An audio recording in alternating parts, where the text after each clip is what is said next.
When I was 19 years old, I was diagnosed with a condition called essential thrombocythemia. It basically means that for some reason there's too many platelets floating around in my blood.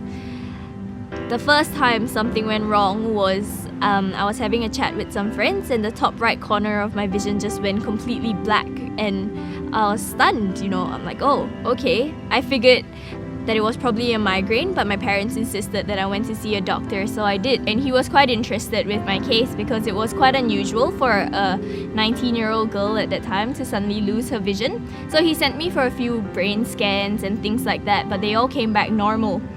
So the next thing to do was he sent me for a blood test. A few days later, on Monday, I was on placement at a different hospital and I got a call from my doctor and he's like, Candice, I need you to come and see me today. So there was a 30-minute journey between my hospital and where I was supposed to meet my doctor, and on this 30-minute bus ride, I remember sitting there thinking, what's going on? This must be something serious if he wants to see me like this. But somehow, there was just peace, there was just a sense of calm upon me throughout this time, knowing that, no matter how bad things could be, I still felt okay, so I think things were gonna work out somehow.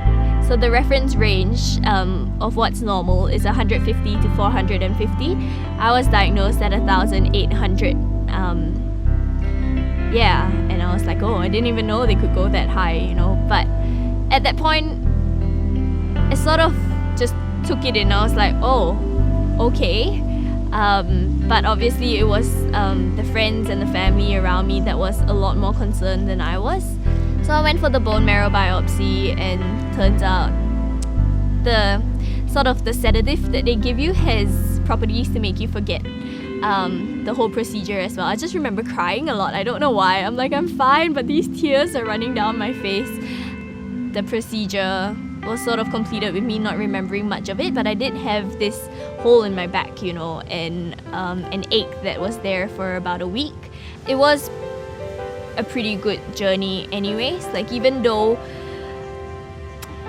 at that point there were a lot of people asking me, how can you still be so strong in this time? How can you still be smiling, And I don't know, I really thank God, for the strength that He gave me. It really felt like it wasn't by my own strength at all, that somehow that smile was still there. Somehow there was still hope, even that there would be better things to come, that even if this was a bad point in my life, that it can still be used for a lot of good, and I will be somewhere people are suffering and I will be a doctor there.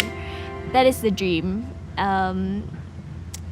Just an additional thought, when I got sick, I started to wonder if this dream would be a possibility even. Would I just be carrying medicine for the rest of my life?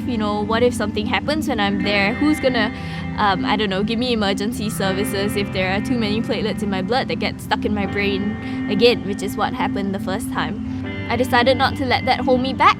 And when the next opportunity for a medical mission trip came up, I signed up anyway and ended up having such a blast, And if I'm there and if I'm tired, I just rest. It's no big deal, to go through with this and have that dream as well. And I realized that this dream matters even more because of what I've gone through, because it's a story that I can share to the people there as well.